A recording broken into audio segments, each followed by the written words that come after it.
দীঘা, পুরী, দার্জিলিং বাঙালিদের কাছে ঘুরতে যাওয়ার স্থানগুলির মধ্যে এই তিনটে নামই আসে প্রথমে।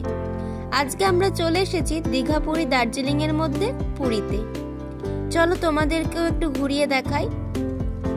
সকাল সকাল চলে এসেছি যেখানে মাছ ওঠে সেখানে। এখানে শুধুমাত্র মাছ না, বিভিন্ন ধরনেরই জিনিস পাওয়া যায়। এখানকার মানুষের কঠিন জীবনযাত্রা এবং এখানকার মিষ্টি উড়িয়া ভাষা, সমুদ্র সৈকত, সর্বোপরি জগন্নাথ দেবের মন্দির সব মিলিয়ে শহরটা এক অন্যতম অপরূপ সৌন্দর্য প্রদান করে আমাদের কাছে। আজকে তোমরা দেখতে পাবে আমাদের এই ভিডিওতে পাবদা মাছের ঝালের একটা রেসিপি, যেটা আমরা পুরীতেই তৈরি করেছি। পুরীতে যেহেতু আমরা রান্না করে খাচ্ছিলাম নিজেরা, তো তাই ভাবলাম যখন আমরা এখানে রান্না করে খাচ্ছি তো তোমাদের সাথেও একটু শেয়ার করি যে আমরা এখানে কেমন ভাবে রান্নাটা করছি। কেননা সব জিনিসটা তো হাতের সামনে পাওয়া যায় না, তো সেহেতু হোটেলে বা লজে থাকলে তোমরা কিভাবে চটজলদি এইরকম ভাবে রান্নাগুলো করে নেবে ভাবলাম তোমাদের সাথে একটু শেয়ার করি। প্রথমেই পাবদা মাছগুলোকে আমরা ভালোভাবে লবণ, হলুদ এবং সর্ষের তেল দিয়ে মাখিয়ে নিলাম। এবার মাছগুলোকে ভেজে নেব। আর কড়াইটার অবস্থা কিন্তু খারাপ, কেননা কড়াইটা যেহেতু লজের কড়াই, বুঝতেই পারছো হোটেলের কড়াই তো, এটা বাড়ির তো না, তার জন্য রকম একটু দাগ দাগ হয়ে আছে, ওটাকে একটু ইগনোর করে নাও। এখানে এই পাবদা মাছগুলো সুন্দর করে কিন্তু লাল লাল করে ভেজে নিতে হবে। ভাজাটা কিন্তু আমাদের হয়ে গেছে। এবার মাছগুলোকে তুলে নিয়েছি। ওই তেলের মধ্যে ফোড়নে দিয়ে দিচ্ছি কালো জিরে, গ্রেট করে নেওয়া আদা, আর দিয়ে দেব কুচিয়ে নেওয়া টমেটো। 1 চামচ গ্রেট করে নেওয়া আদা দিয়েছি, আর মিডিয়াম সাইজের একটা টমেটোকে কুচি করে দিয়ে দিয়েছি। আর আমি এখানে পাবদা মাছ ব্যবহার করছি 1 কেজি পরিমাণে, তোমরা তোমাদের পরিমাণ মতো নিতে পারো। কাঁচা লঙ্কা, আদা, টমেটোটাকে ভাজতে দিতে হবে। ওটা ভাজা হতে হতে এখানে দেখো সানরাইজের সর্ষে পোস্ত পাউডার যেটা পাওয়া যায়, এটা আমরা নিয়ে নিয়েছি। এবার এটাকে আমরা জলের মধ্যে ভিজিয়ে নেব।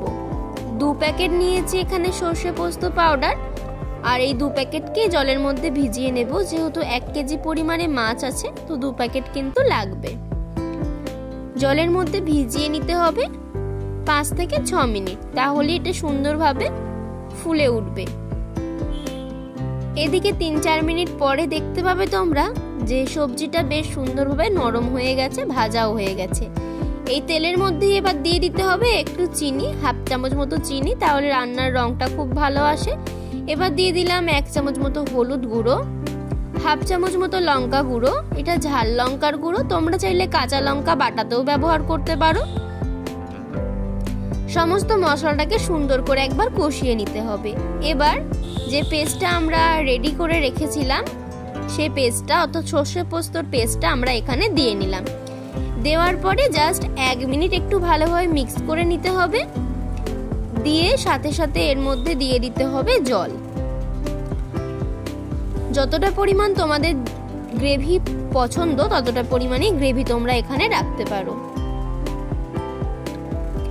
বেশ অনেকটা পরিমাণে জল দিয়ে দিলাম, যেহেতু মাছের পরিমাণটা অনেকটা, তার জন্য। আর দিয়ে দিলাম স্বাদ মতো লবণ। লবণটা আর জলটা দেওয়ার পরে সুন্দর করে এটাকে ভালোভাবে ফুটিয়ে নিতে হবে। দেখো গ্রেভিটা কিন্তু ফুটছে। এবার একটা একটা করে মাছ ছেড়ে দিতে হবে গ্রেভির মধ্যে। মাছগুলো দেওয়ার পরে 3-4 মিনিট মাছগুলোকে ভালোভাবে ফুটিয়ে নিতে হবে। আর অবশ্যই এর মধ্যে দিতে হবে ধনেপাতা। তবে ধনেপাতা যদি তোমাদের হাতের সামনে না থাকে অবশ্যই সেটাকে স্কিপ করতে পারো। সমস্ত মাছটা এখানে দেওয়া হয়ে গেছে, মাছটা কিন্তু ফুটছে। এবার আমরা দিয়ে দিচ্ছি এর মধ্যে কুচিয়ে রাখা ধনেপাতা। ধনেপাতাটা যদি পাবদা মাছের ঝালে ব্যবহার করা যায় তাহলে কিন্তু রান্নার স্বাদটা অনেকটাই ভালো হয়। আর অবশ্যই মাছটাকে নামানোর আগে দিয়ে দিতে হবে সর্ষের তেল। 1 চামচ মতো সর্ষের তেল ওপর থেকে দিয়ে দিতে হবে। দিয়ে ভালোভাবে আরও একবার মিক্স করে নিয়ে গ্যাসের ফ্লেম অফ করে দিতে হবে। স্ট্যান্ডিং টাইমে কিছুক্ষণ রেখে তারপর এটাকে গরম ভাতের সাথে সার্ভ করে নাও। সমুদ্র থেকে স্নান করে আসার পরে এরকম পাবদা মাছের ঝাল সত্যি অমৃত লাগে খেতে। তোমাদের কেমন লাগলো আজকের রেসিপিটা অবশ্যই কমেন্ট করে জানাবে। আর দেখো, আমরা এখানে ভিডিও শুট করব বলে আর তোমাদের সাথে একটু শেয়ার করব বলে এখানে কিন্তু এই প্লেটটা, কলাপাতা ডিজাইনের যে প্লেটটা, সেটা কিন্তু নিয়েই এসেছি।